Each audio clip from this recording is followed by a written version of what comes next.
जय श्री कृष्ण दोस्तों, आप सबका अपने चैनल पुण्य धर्म में स्वागत है। आज आप सब कार्तिक पूर्णिमा व्रत कथा का श्रवण करेंगे। कार्तिक पूर्णिमा को हिंदू धर्म का सबसे पवित्र महीना माना जाता है।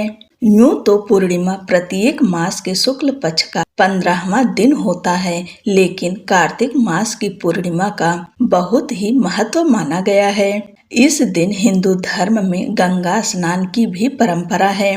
गंगा स्नान करने के पश्चात सूर्य देव को अर्घ्य अवश्य देना चाहिए।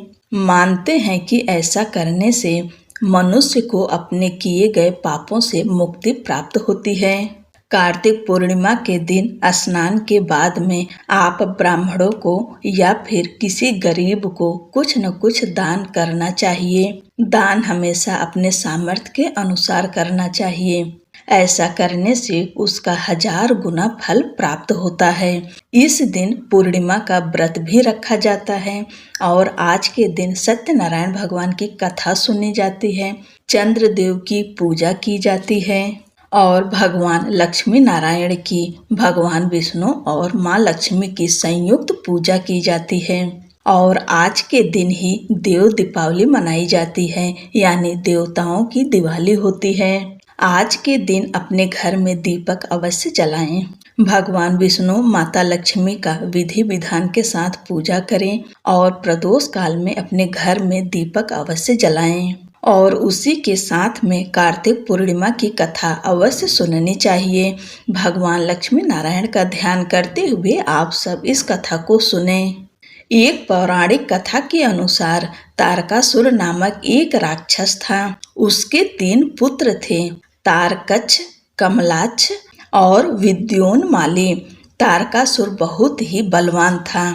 उसने धरती व स्वर्ग पर अपना आतंक मचा रखा था, जिससे परेशान होकर देवताओं ने भगवान शिव से उसका अंत करने के लिए प्रार्थना की। उनकी प्रार्थना सुनकर भगवान शिव ने तारकासुर का वध किया। इससे देवता बड़े प्रसन्न हुए। उसके 3 पुत्रों को यह सुनकर बड़ा दुख हुआ। उन्होंने इसका बदला लेने के लिए ब्रह्मा जी की घोर तपस्या की। उनकी तपस्या से प्रसन्न होकर ब्रह्मा जी ने तीनों से वरदान मांगने को कहा। तीनों ने ब्रह्मा जी से अपने अमर होने का वरदान मांगा। ब्रह्मा जी ने अमरता के अलावा कोई दूसरा वरदान मांगने को कहा। इसके बाद उन तीनों ने कुछ देर तक इस पर बहुत विचार किया और फिर ब्रह्मा जी से कहा, आप 3 अलग अलग नगरों का निर्माण करें, जिसमें सभी बैठकर पूरी पृथ्वी और आकाश में घूम सकें। 1000 साल बाद जब हम मिले तो हम तीनों के नगर मिलकर एक हो जाएं। जो देवता तीनों नगरों को एक ही बाण में नष्ट करने की क्षमता रखता हो, वही हमारी मृत्यु का कारण बने।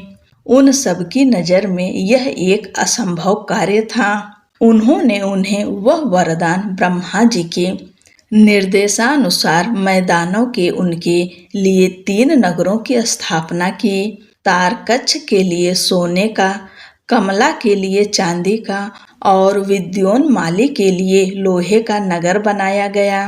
तीनों ने मिलकर तीनों लोकों पर अपना अधिकार जमा लिया।